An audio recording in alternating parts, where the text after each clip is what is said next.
से मेरी पूरी जिंदगी निकल गई। ऐसे कुछ नहीं हुआ था। आखिर मेरे आंसू तुम्हारे पत्थर दे। कुदरत ने मेरी फितरत में इंसानियत की मदद करना रखा है। उस लड़की को ठिकाने लगाकर तू अपने काम पे निकल जा। जिंदा या मुर्दा फैसला करता है, सजा देता है, हक का साथ देता है। साहब जान के मुंह से सच निकल चुका है।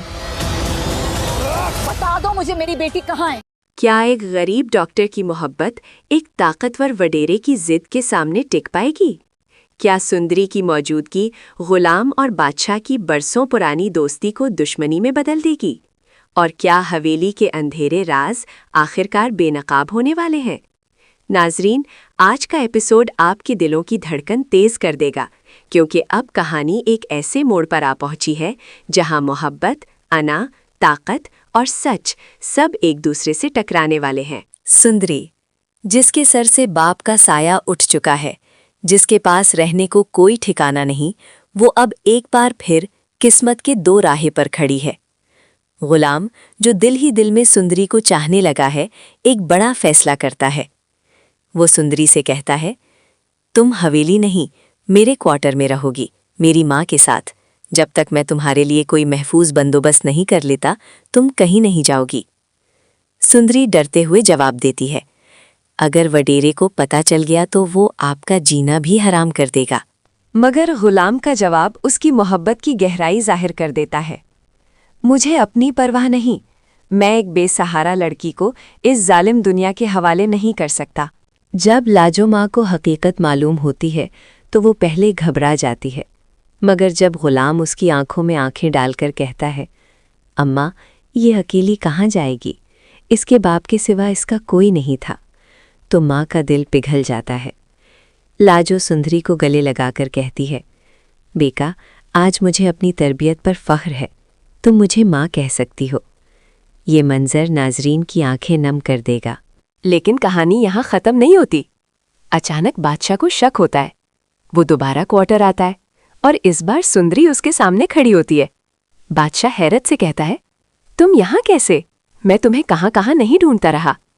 ये वही लड़की है जिसने उसे थप्पड़ मारा था, जिसकी मोहब्बत में वो दीवाना हो चुका था। डॉक्टर सच बता देता है। सुंदरी के बाप की आखिरी वसीयत, 4 लाख का इलाज और हवेली में होने वाली बेइज्जती, सब कुछ। बादशाह डॉक्टर को गले लगा लेता है और कहता है, तुमने दोस्ती का हक अदा कर दिया, यही वो लड़की है जिसे मैं ढूंढ रहा था। अब सवाल ये है, क्या बादशाह सुंदरी को हवेली ले जाएगा? क्या गुलाम उसके सामने डट जाएगा? क्या दोस्ती दुश्मनी में बदल जाएगी? क्या दाजी कभी भी सुंदरी को बादशाह की दुल्हन बनने देंगे? और क्या सुंदरी अपनी माँ खुर्शीद बेगम से मिल पाएगी?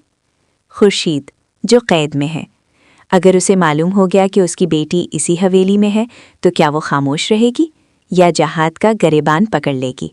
क्या दाजी गुलाम को हुक्म देंगे कि वो सुंदरी से शादी कर ले, क्योंकि वो कभी भी सुंदरी को बादशाह की बीवी बनते नहीं देख सकते? अगर ऐसा हुआ तो क्या सुंदरी अपनी रज़ा गुलाम के हक में देगी? क्या मोहब्बत कुर्बानी मांगेगी या फिर ताकत एक बार फिर सच को कुचल देगी? नाजरीन, अब खेल मोहब्बत और अना का है। एक तरफ बादशाह की जिद, दूसरी तरफ गुलाम की इंसानियत, और बीच में एक मासूम लड़की जिसका माजी इस हवेली से जुड़ा हुआ है। क्या सुंदरी गुलाम और बादशाह के दरमियान जंग की वजह बनेगी या वही इस हवेली की किस्मत बदल देगी? ये सब जानने के लिए देखते रहिए गुलाम बादशाह सुंदरी का अगला धमाकाखेज एपिसोड। अगर आपको हमारी ये तफसीली रिव्यू पसंद आई हो तो वीडियो को लाइक ज़रूर करें, अपने दोस्तों के साथ शेयर करें और हमारे चैनल को सब्सक्राइब करके बेल आइकन लाजमी दबाएं ताकि आने वाली हर अपडेट सबसे पहले आप तक पहुंचे। मिलते हैं अगली वीडियो में एक और ज़बरदस्त रिव्यू के साथ। अल्लाह हाफिज़।